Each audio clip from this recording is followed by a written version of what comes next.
قل يا أهل الكتاب تعالوا إلى كلمة سواء بيننا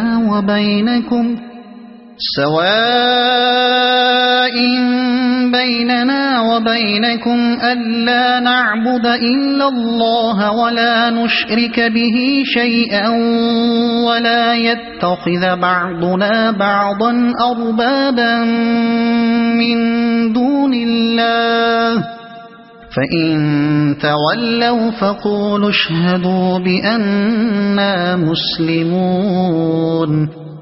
کہو اے اہل کتاب، آؤ ایک ایسی بات کی طرف جو ہمارے اور تمہارے درمیان یکساں ہے، یہ کہ ہم اللہ کے سوا کسی کی بندگی نہ کریں، اس کے ساتھ کسی کو شریک نہ ٹھہرائیں، اور ہم میں سے کوئی اللہ کے سوا کسی کو اپنا رب نہ بنا لے۔ اس دعوت کو قبول کرنے سے اگر وہ منہ موڑیں تو صاف کہہ دو کہ گواہ رہو ہم تو مسلم یعنی صرف خدا کی بندگی و اطاعت کرنے والے ہیں۔ کہو، یہاں سے ایک تیسری تقریر شروع ہوتی ہے جس کے مضمون پر غور کرنے سے اندازہ ہوتا ہے کہ جنگ بدر اور جنگ احد کے درمیانی دور کی ہے، لیکن ان تینوں تقریروں کے درمیان مطالب کی ایسی قریبی مناسبت پائی جاتی ہے کہ شروع صورت سے لے کر یہاں تک کسی جگہ ربط کلام ٹوٹتا نظر نہیں آتا۔ اسی بنا پر بعض مفسرین کو شبہ ہوا ہے کہ یہ بعد کی آیات بھی وفد نجران والی تقریر ہی کے سلسلے کی ہیں، مگر یہاں سے جو تقریر شروع ہو رہی ہے اس کا انداز صاف بتا رہا ہے کہ اس کے مخاطب یہودی۔ آؤ ایک ایسی بات کی طرف جو ہمارے اور تمہارے درمیان یکساں ہے، یعنی ایک ایسے عقیدے پر ہم سے اتفاق کر لو جس پر ہم بھی ایمان لائے ہیں اور جس کے صحیح ہونے سے تم بھی انکار نہیں کر سکتے۔ تمہارے اپنے انبیاء سے یہی عقیدہ منقول ہے، تمہاری اپنی کتب مقدسہ میں اس کی تعلیم موجود ہے۔ يا أهل الكتاب لم تحاجون في إبراهيم وما أنزلت التوراة والإنجيل إلا من بعده أفلا تعقلون۔ اے اہل کتاب، تم ابراہیم کے بارے میں ہم سے کیوں جھگڑا کرتے ہو؟ تورات اور انجیل تو ابراہیم کے بعد ہی نازل ہوئی ہیں، پھر کیا تم اتنی بات بھی نہیں سمجھتے؟ یعنی تمہاری یہ یہودیت اور یہ نصرانیت بہرحال تورات اور انجیل کے نزول کے بعد پیدا ہوئی ہیں، اور ابراہیم علیہ السلام ان دونوں کے نزول سے بہت پہلے گزر چکے تھے۔ اب ایک معمولی عقل کا آدمی بھی یہ بات بآسانی سمجھ سکتا ہے کہ ابراہیم علیہ السلام جس مذہب پر تھے وہ بہرحال یہودیت یا نصرانیت تو نہ تھا۔ پھر اگر حضرت ابراہیم علیہ السلام راہ راست پر تھے اور نجات یافتہ تھے تو لامحالہ اس سے لازم آتا ہے کہ آدمی کا راہ راست پر ہونا اور نجات پانا یہودیت و نصرانیت کی پیروی پر موقوف نہیں ہے۔ ہا انتم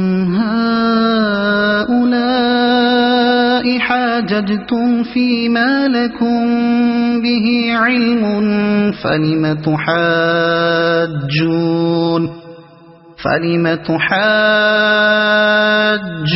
فيما ليس لكم به علم والله يعلم وأنتم لا تعلمون۔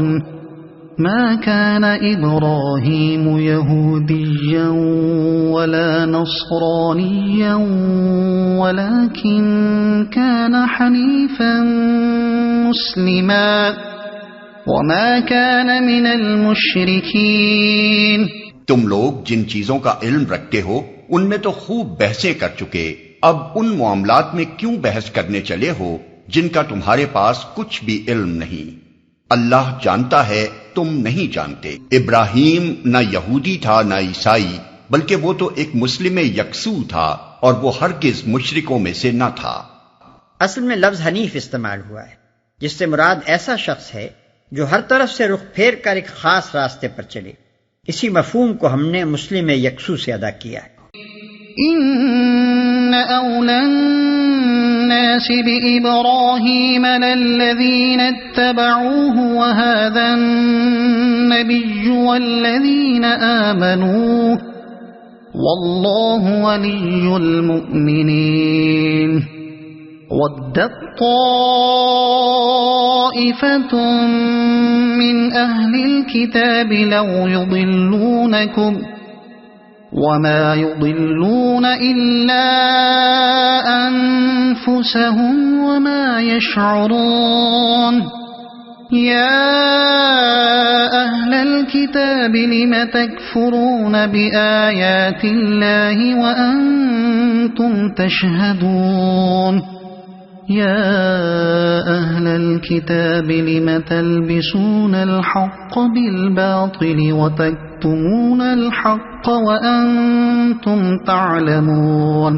ابراہیم سے نسبت رکھنے کا سب سے زیادہ حق اگر کسی کو پہنچتا ہے تو ان لوگوں کو پہنچتا ہے جنہوں نے اس کی پیروی کی، اور اب یہ نبی اور اس کے ماننے والے اس نسبت کے زیادہ حقدار ہیں۔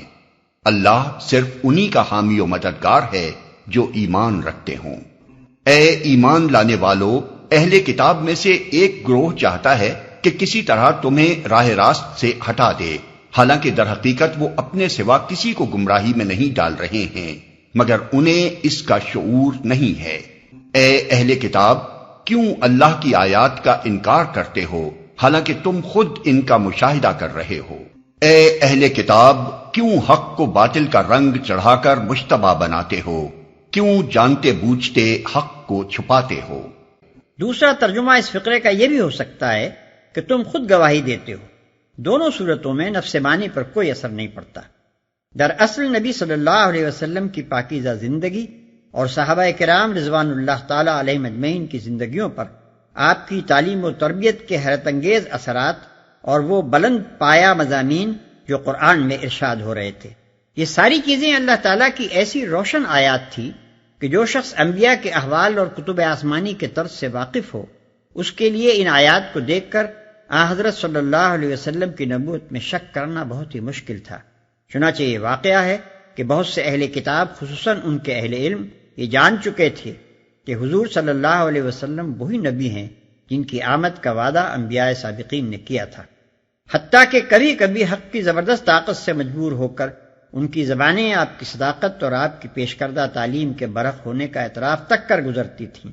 اسی وجہ سے قرآن بار بار ان کو الزام دیتا ہے کہ اللہ کی جن آیات کو تم اپنی آنکھوں سے دیکھ رہے ہو، جن کی حقانیت پر تم خود گواہی دیتے ہو، ان کو تم قصداً اپنے نفس کی شرارت سے جھٹلا رہے ہو۔